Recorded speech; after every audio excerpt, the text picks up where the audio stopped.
You ask Tiger to solve. This deals with linear equations with one unknown. The final result is x equals 38.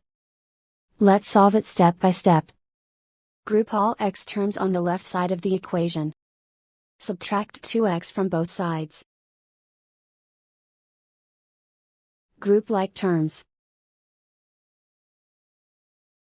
Simplify the arithmetic. Group like terms. Simplify the arithmetic.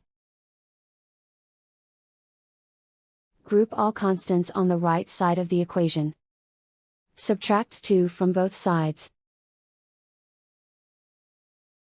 Simplify the arithmetic.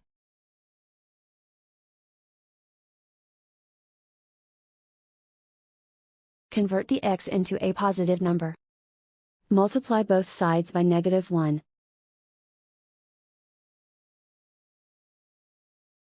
Remove the ones. Simplify the arithmetic. And so the final result is x equals 38.